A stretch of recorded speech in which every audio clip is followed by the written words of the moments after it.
All right, so, you've really sent us into the ring with this Peterson-Žižek debate. Mhm. It was billed as, like, the debate of the century, right? And it wasn't about, like, sports teams or, political mudslinging or anything like that. It was these big ideas, capitalism, Marxism, and get this, happiness itself. Are you ready? Yeah, what I think is so interesting about this debate Hmm. is that even though it was, presented as this big clash of the titans, right? Right. You have Peterson, who's, often painted as this defender of, traditional values in capitalism, and Žižek, who's, this notorious Marxist.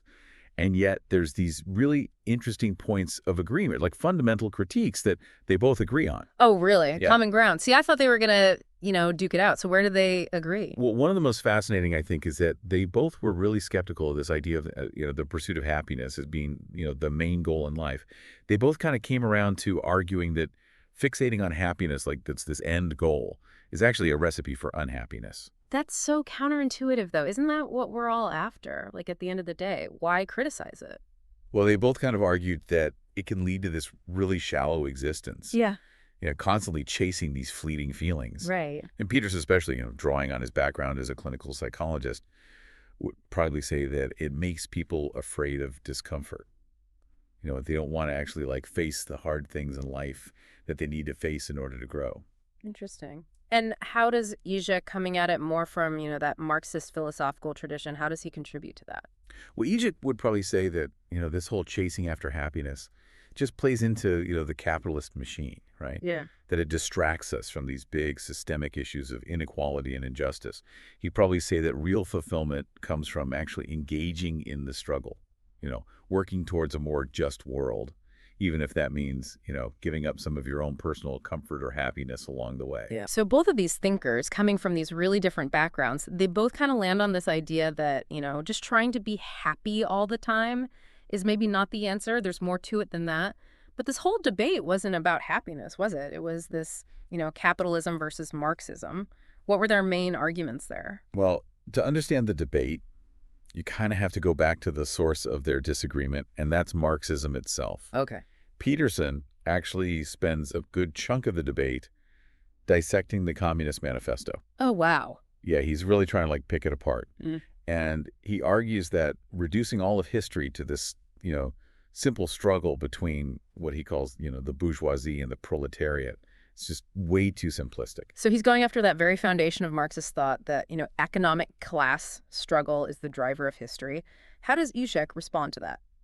It's interesting because you'd expect him to, come out swinging, defending Marxism, but he actually agrees with some of Peterson's critiques. Oh. Yeah. He's on board with some of it, especially this idea of the dictatorship of the proletariat, this idea that comes out of Marx. Mm-hmm. He says that's been disastrous pretty much every time it's been tried. Wait, they agree on criticizing Marxism. That's not the story you usually hear. Right. And that's what I think is so fascinating, is that when you dig deeper, there's all these nuances that you miss if you just listen to like, the hype.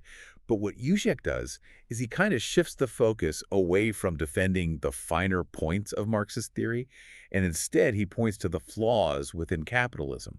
He says, yeah, capitalism creates a lot of wealth, but, at what cost? Okay. What about the inequality? So he's acknowledging the downsides of both systems, not just blindly defending one side. Exactly. He actually goes so far as to say that he thinks this whole left-right spectrum that we use to understand politics, it's outdated. That it's not really adequate for dealing with like the complexities of the 21st century. He's saying this isn't about picking a side. It's about recognizing that both ideologies, in their current forms, have some serious shortcomings. Okay, so we've got some unexpected common ground, right? Like on this idea of, happiness being maybe not all it's cracked up to be, and then also this more nuanced take on, capitalism versus Marxism. So where did the real disagreements come in? Like, where did they really butt heads? Well, Peterson, as you might expect, really hammers home this point about individual responsibility. Right. He's all about, taking ownership of your life, your flaws, and, really striving to become a better person. And that's where I feel like, people who are familiar with Peterson's work, that's kind of his bread and butter, right? Yeah. But I can also see how that might rub some people the wrong way. Like, oh, it's that simple. Is it? So how does that hold up against Zizek's, much broader critique? Well, it is interesting because, even though Zizek is very much, critiquing capitalism and advocating for this more collective action, he also doesn't shy away from the importance of personal responsibility. Where they differ is in, how they understand what actually shapes individual behavior and, what the solutions are to these big problems. So it sounds like they both agree that individual responsibility is a thing, but maybe the scope of their solutions is different. Yeah, exactly. Well, the Peterson's very much, focused on personal transformation. And, if everybody just kind of got their act together, we'd have a better world. Whereas Žižek is saying, yeah, but you can't ignore the fact that these individual struggles are happening within these larger systems. Yeah. Right. Right. So it's kind of that classic debate. Do we fix the individual or do we fix the system? And it sounds like Peterson's maybe more on the, fix the individual side, and Žižek saying, no, you can't ignore these bigger systemic issues.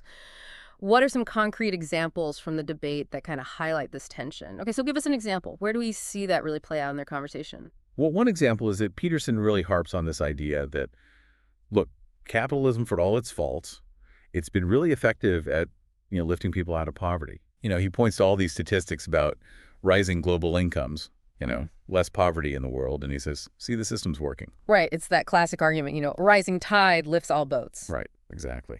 But how does Žižek address that? Because he's the one who's so concerned about inequality. Well, he doesn't deny that there have been gains in material well-being. He's not saying that people aren't better off materially, but he cautions against this idea that material wealth equals, true happiness or a fulfilling life. Okay. And his go-to example for this is China.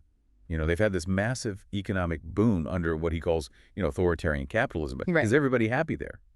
Is that a just society? So he's saying just because people have more stuff doesn't mean they're actually, happier or that society's more just? Exactly. He argues that, sure, some people have benefited immensely, from this system, but many are still left behind, right?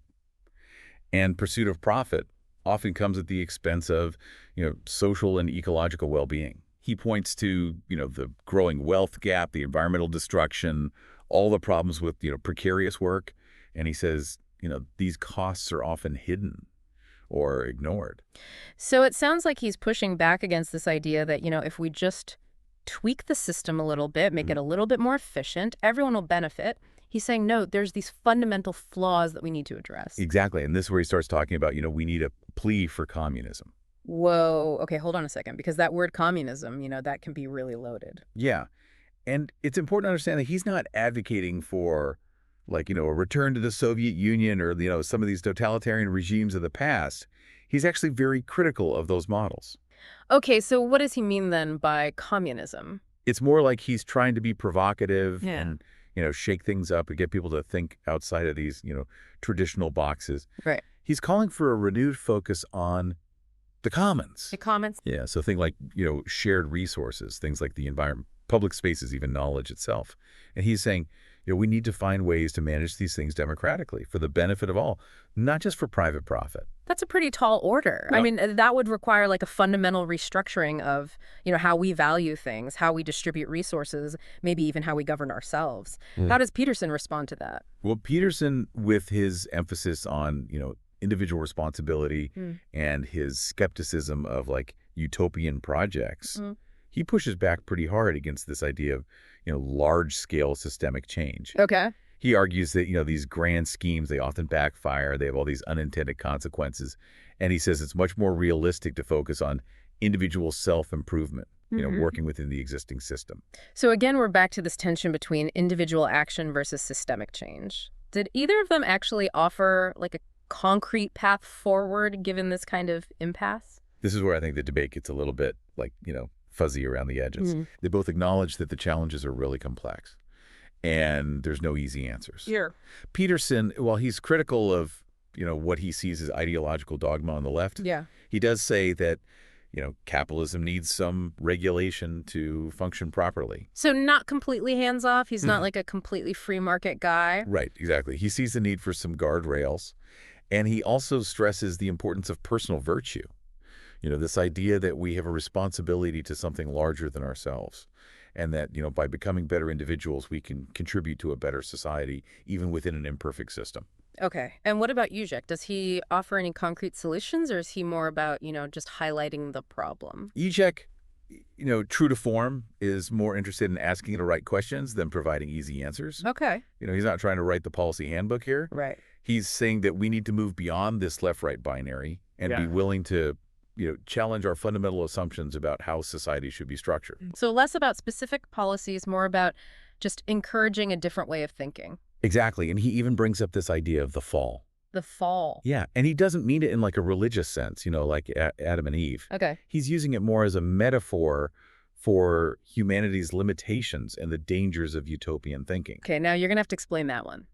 What does he mean by the fall in this context? He's saying that we need to acknowledge, our flaws, our capacity for self-deception, the fact that suffering is just part of the human condition. Okay. And he says that this is crucial for developing a more realistic and sustainable vision of progress. So like a dose of humility, when we're trying to tackle these big problems. Exactly. And this is where his whole thing about ideology comes in. Okay. He argues that we're often blind to the ways that our beliefs and desires are shaped by, these forces that are outside of our conscious awareness. And this is where he brings in that great anecdote about German toilet design, right? Yes, his famous example. I love. He talks about how, German toilets are designed in a way that encourages you to really, examine your excrement.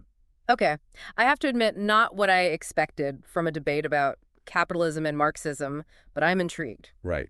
But it's brilliant because he's making this point that even these really mundane aspects of our lives, things that we just take for granted, are often infused with all these, unconscious cultural assumptions and biases. Interesting. And he's saying that, we need to become aware of these hidden forces that are shaping how we think and how we behave. So it's almost like this idea that we're all living in a matrix, but instead of being controlled by machines, we're being controlled by these invisible systems of thought. That's a great way to put it. And the first step to breaking free, according to Žižek, is to recognize that the matrix exists, to see how it operates even in these really unexpected places like the design of our toilets. Fascinating. So we've gotten some really interesting insights into their main arguments, this kind of contrast between the individual versus the systemic, but we still haven't really addressed the, elephant in the room, or I guess the many elephants in the room. You mean the listener questions? Yes. And trust me, you do not want to miss these. Our listeners, as always, did not disappoint. They're insightful, challenging, and really get to the heart of what this whole debate was really about. So stay tuned as we unpack those burning questions and delve even deeper into the Peterson-Žižek showdown. All right, we are back, and you are not going to want to miss this round because our listeners, as always, they brought the heat with their questions about this Peterson-Žižek debate. Really get to the core of what we've been talking about. Yeah, these questions are great. They really show that people are really engaging with these ideas, and that's what we want. Absolutely. So let's jump right in. One listener asks, given that they both kind of critique this idea of chasing happiness, did either Peterson or Žižek offer a compelling alternative? Like, what should we be striving for then? Right? Because it's easy to criticize something, right? But it's actually offer a better alternative. That's a whole other thing. For sure. And I think they both clearly believe that a life that's just about maximizing pleasure and minimizing pain, that something's missing there, but their alternatives come from such different places. Yeah. Okay, so let's unpack that a little bit. So Peterson, we've talked about how much he emphasizes individual responsibility. Is that basically his answer? Like, just, buck up, improve yourself, and you'll find meaning? It's a little more nuanced than just, buck up, although I think that is part of his message, that whole pull yourself up by your bootstraps thing. But he's really drawing on, a long tradition of philosophy and psychology that says, the way to a fulfilling life is through struggle, confronting challenges, developing self-discipline, striving towards something bigger. So it's not just about being happy, it's about becoming a better person. Exactly. And for Peterson, that process of self-transformation often involves finding meaning in something larger than yourself. Yeah. So it might be religious faith. Yeah. It might be a commitment to your family, your community, a cause you believe in. Which for some listeners, if they're not particularly religious, they might be thinking, well, what's that leave me with then? Right. And that's where Žižek comes in with this really interesting counterpoint, with his focus on ideology and these systemic forces that are at play. Okay. He would say, individual transformation is important, but it can only take you so far if you're operating within a system that's fundamentally flawed. Yeah. Don't mistake being a better cog in the machine for true liberation. Wow, I like that. So again, we're seeing this tension between fixing the individual versus fixing the system. Does Zizek offer any concrete ideas for how we actually go about fixing the system? And this is where, Žižek being Žižek, he's more comfortable in the realm of questions than answers. Right. He sees his role more as a provocateur, Yeah. shaking things up, getting people to question their assumptions. Sure.